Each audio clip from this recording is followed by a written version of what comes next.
you don't believe there's a God, I'm just curious, like, what evidence do you want or do you think you would need to believe there is a God? This is actually one of my favorite questions, most thought-provoking questions that believers can ask an atheist like me. Because I genuinely don't know what would convince me. Because the things that used to convince me, I have now concluded are unreliable ways of knowing or concluding a strong belief in the existence of a God. But I've found I don't know isn't a very satisfying answer to a lot of these questions for believers. What if I'm a little more provocative? I'd argue that it doesn't matter what I think. This is on God. Speaking of the Christian God specifically, the Christian God is all-knowing, knows exactly what would cause me to believe, all-loving, wants me to believe, wants me to return to live with him again in heaven, and all-powerful, can provide those things to me. It is up to God. He knows what's going to do it, he wants it to happen, and he has the ability to make it happen. But Alan, what about free will? God just can't make you believe. That is the ultimate Christian escape hatch in this conversation. I am of the opinion that beliefs are not a choice. Beliefs are an outcome of experiences, and the outcome of a believer's experiences have led them to believe. They have concluded that God exists because of their experiences. My experiences have caused me to conclude God does not exist. If I had experiences that would change my mind, I would have no choice but to change my mind. God knows. The ultimate plan creator knows what would convince me. And yet, those experiences have not been put in my path. I have a sincere heart, a contrite spirit, and a bald head. I am ready to go wherever the truth will take me. So give me those experiences, God, and I will have no choice but to believe in you. Well, let's leave aside the suggestion that there are no good arguments for the existence of God, since I've defended those extensively. I think the more interesting thing is his provocative suggestion that he doesn't have any freedom as to what he will believe. He thinks that everything he believes is determined by factors outside himself.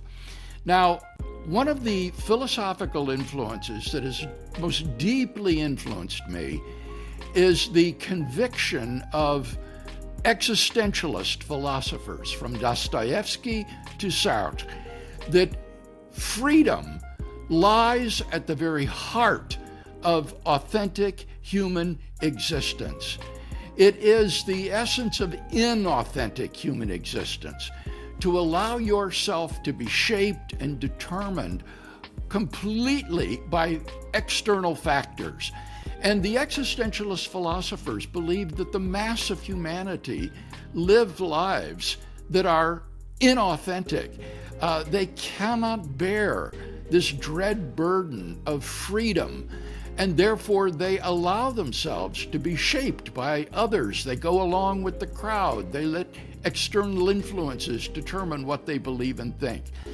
And incredibly, I think, this fellow prefers inauthentic human existence over authentic human existence.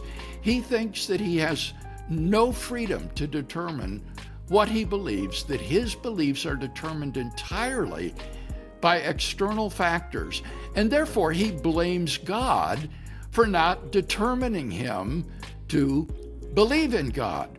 Now, I think that that is the ultimate non-Christian cop-out, because it passes the buck and blames God for your own unbelief rather than shouldering the responsibility yourself.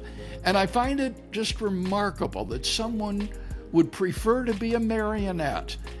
He would prefer to have God pull the strings and say, "Do you love me?" And then God would make the marionette say, "Yes, God, I love you," in this mechanical, determined way. Clearly, that would be a meaningless relationship. The Christian view of God and man is much higher than this, that God has given us significant moral freedom to make choices, and we are not like marionettes that are determined in everything we believe and do.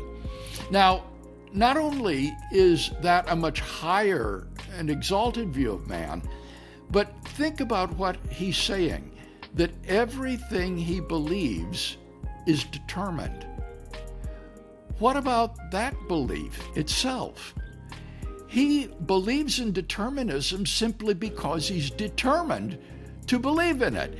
So his belief that all his beliefs are determined is not itself a belief that he has arrived at by rational reflection.